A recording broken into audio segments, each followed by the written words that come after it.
체코 원전 수주전에서 프랑스 EDF, 미국 웨스팅하우스 등 쟁쟁한 경쟁자들을 따돌리고 승기를 잡은 한국. 이번에 네덜란드 신규 원전 건설 사업에서도 이들과 또다시 맞붙을 전망입니다. 22일 네덜란드 정부가 개설한 원자력 에너지 관련 사이트에는 네덜란드 정부가 원전 건설을 위해 부지 선정 작업에 들어갔고 북부 항구 도시인 엠스하펜을 후보지로 검토하고 있다는 내용이 게재됐습니다. 여기에 한수원이 또 한 번 EDF, 웨스팅하우스와 치열한 경쟁을 하게 될 것이라는 관측이 나오고 있는 건데요. 체코 정부는 올해 7월 두코바니 원전 추가 건설 사업의 우선 협상 대상자로 한수원을 최종 선정한 바 있죠. 1000메가와트급 원전 2기를 건설하는 것으로 180억 달러 규모의 사업인데요. 프랑스 EDF와 미국 웨스팅하우스의 치열한 접전 끝에 얻어낸 성과였습니다. 한수원은 현재 웨스팅하우스의 이의 신청 등 힘겨운 과정을 견뎌내고 정식 계약에 한 발 더 나아간 것으로 전해집니다.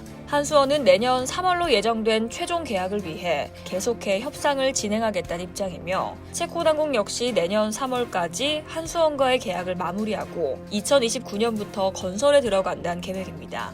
한수원은 네덜란드에서도 원전 수주를 따내기 위해 준비 중입니다. 2022년 네덜란드 정부로부터 신규 원전 건설 타당성 조사 용역을 받아 진행 중인데요. 이 결과를 바탕으로 한수원은 입찰 준비를 할 것이라고 밝힌 바 있습니다. 그렇게 되면 유럽에서 전통 강자인 EDF와 미국 웨스팅하우스와의 경쟁이 불가피합니다. 그동안 유럽 내에선 영내 원자력 동맹을 주도하는 프랑스의 입지가 확고했지만 체코 원전 수주를 계기로 그 판도가 달라진 모습인데요. 게다가 독일 등을 필두로 한 유럽 국가들은 원전을 반대해왔지만 러시아 우크라이나 사태 이후 발전 단가 폭등 등 에너지 안보 위기를 겪으면서 다시 원전을 발주하고 있습니다. 황주호 한국수력 원자력 사장은 핀란드, 스웨덴과도 지속적으로 이야기를 하고 있다고 밝히기도 했는데요. 이 외에도 최근 불가리아 대형 원전 건설공사 수주에 성공하고 폴란드 페트노브 원전 프로젝트에도 참여 의사를 밝히고 수주전에 뛰어든 상황입니다.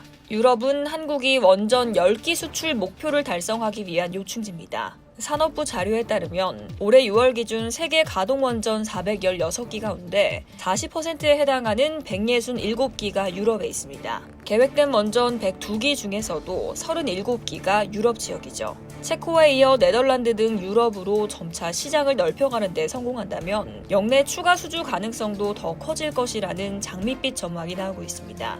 1982년 한울 1, 2호기를 건설하며 프랑스형 원전을 국내에 처음으로 도입했던 한국이 유럽 시장에 역으로 원전을 수출하는 시대가 온 겁니다.